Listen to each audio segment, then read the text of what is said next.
Yeah, you know what I've realized today? My girlfriend don't do shit in this house. I'm the trash taker outer. I'm the market person. She don't carry no bags. She don't get up in the middle of the night and get you nothing to drink.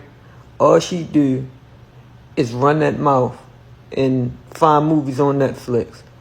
Like, miss, sweetheart, what is your skill? What do you do? That mouth run. First day of fourth semester starts today. I'm excited. I'm nervous. I am. On the night of February 1st, 2026, Cincinnati police responded to a call on May Street in the Walnut Hills neighborhood. It was just after 10 p.m. When officers arrived, they found 33-year-old Diamond Rice with a gunshot wound. She was pronounced dead at the scene. The woman who fired that shot was not a burglar, not a rival, not someone Diamond had a history with on the street. It was Jasmine Blake, her girlfriend, a trained nurse, a woman Diamond shared her home and her life with.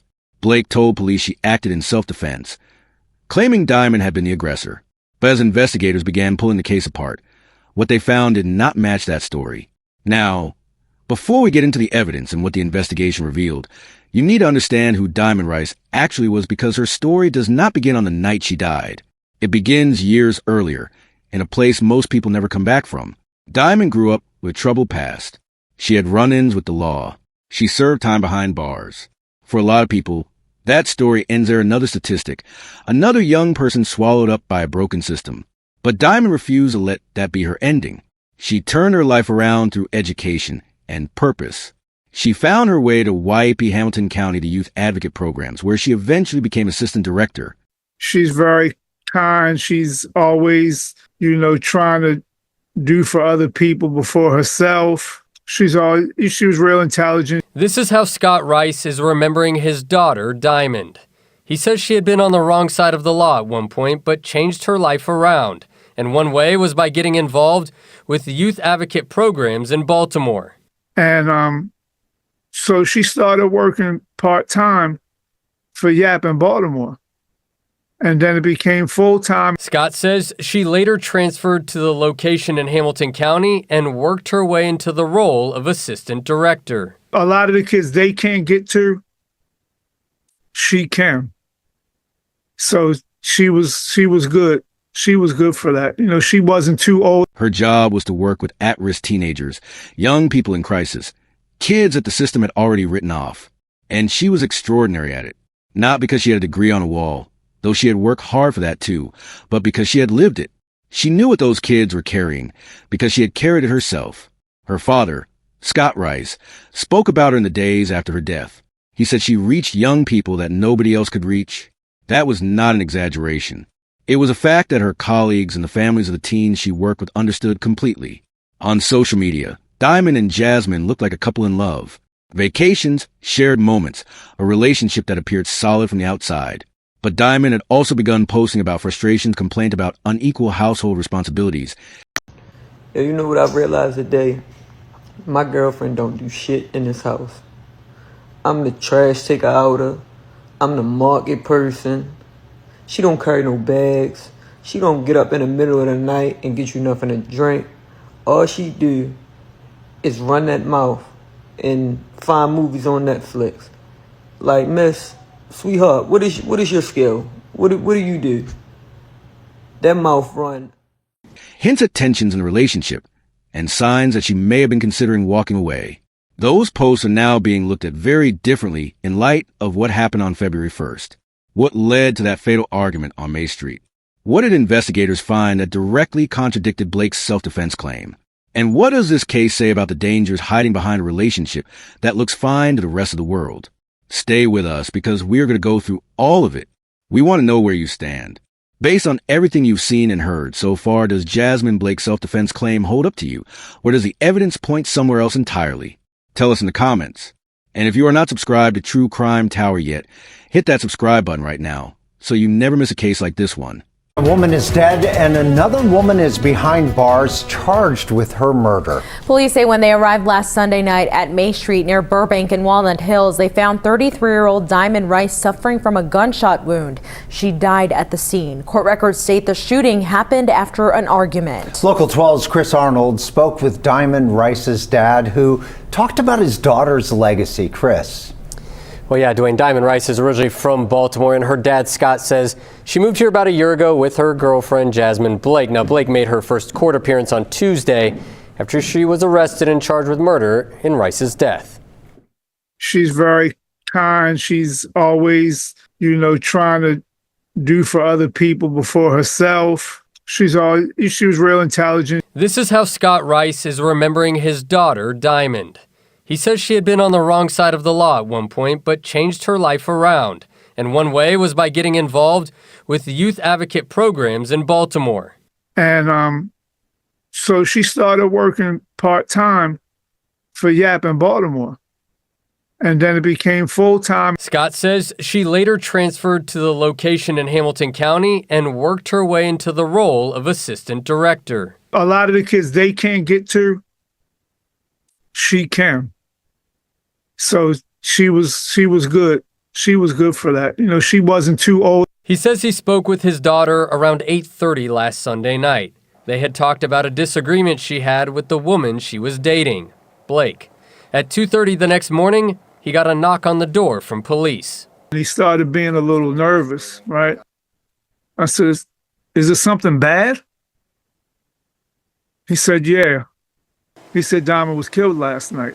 He said, it was domestic. I said, Jasmine Blake? He said, yeah.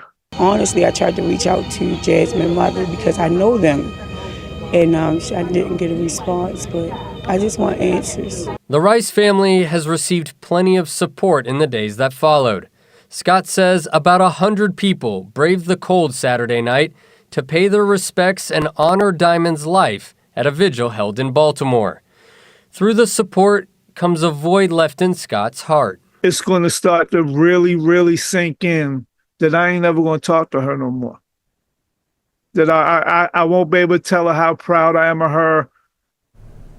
Well, YAP Hamilton County Director Nate Letts said in a statement in part that Diamond was a powerful force at YAP and will be sorely missed here and across the country. He says she was passionate about her work as assistant director and her optimism was her superpower. Dwayne? All right, Chris, thank you. By the way, Jasmine Blake remains in custody at the Hamilton County Justice Center on a $750,000 bond. Family and friends remembered the life of a Baltimore woman killed in Cincinnati, Ohio.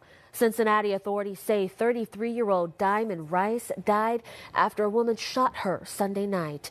WJZ's Casey Baylor attended last night's vigil and shares how loved ones reflected on how Rice touched their lives. Diamond Rice's parents describe her as loving and one of the smartest people they know. They say she moved to Cincinnati, Ohio to work for a national program that saved her life here in Baltimore years ago. Saturday night's vigil took place at her grandfather's church, and it brought a large crowd. She was just a beautiful soul, taken too soon. Despite the cold, dozens of family members and friends gathered outside New Shiloh Apostolic Temple on Harford Road in Baltimore, pouring out their love for 33-year-old Diamond Rice. Rice's mother, Wanda Summons, calls her the heart of the family. A little genius. I always could talk to her. Very strong, very beautiful, resilient. Summons says her daughter lived a troubled life as a young person, though the youth advocate programs, also known as YAP, in Baltimore changed her mindset.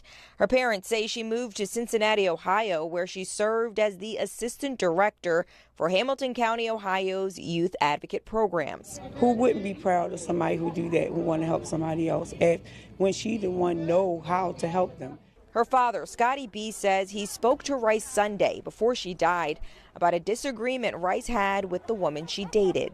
We talked for a little while. I said, you don't know what's going to happen tomorrow, Diamond, so whatever it is, just fix it. Cincinnati's CBS affiliate reports police responded to a shooting the night of February 1st. They found Diamond Rice shot. First responders tried saving her life, but she died at the scene. Police arrested Jasmine Blake, charging her with murder.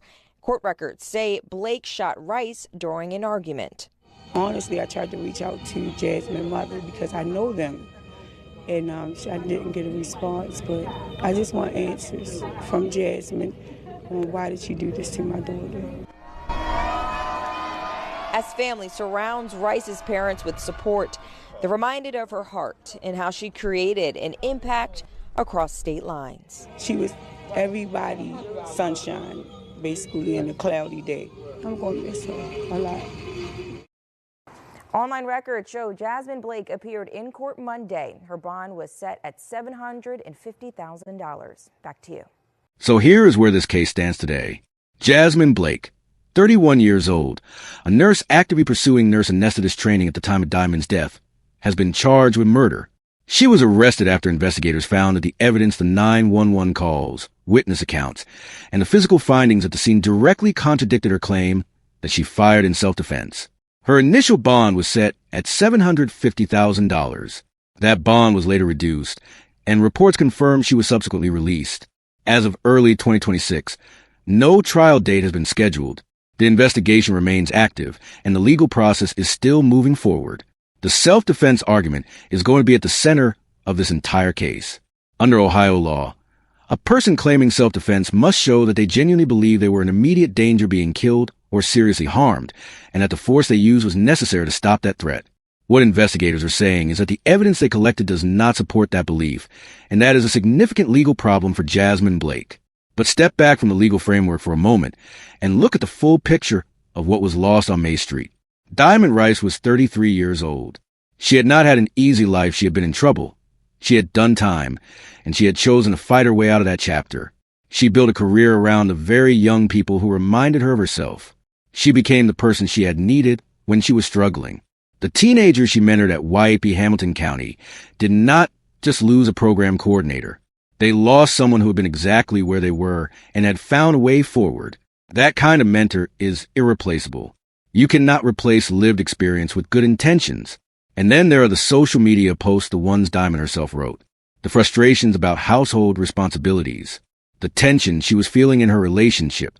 The hints that she was thinking about leaving. Those posts did not seem alarming at the time to people scrolling past them. But they tell a story now. They are a reminder that what a relationship looks like publicly and what it feels like privately can be two completely different things. Diamond's community held vigils for her. Her family is grieving. The young people she poured herself into are now living in a world without her. And the woman accused of ending her life is out on bond, waiting for a trial date that has not been set. Justice for Diamond Rice has not arrived yet. The case is not closed. The fight is not over. What is your verdict? Does Jasmine Blake's self-defense claim hold up, or does the evidence tell a completely different story? Drop your thoughts in the comments right now. If Diamond's story stayed with you, hit that like button. It takes 1 second, and it helps us keep covering cases like this one.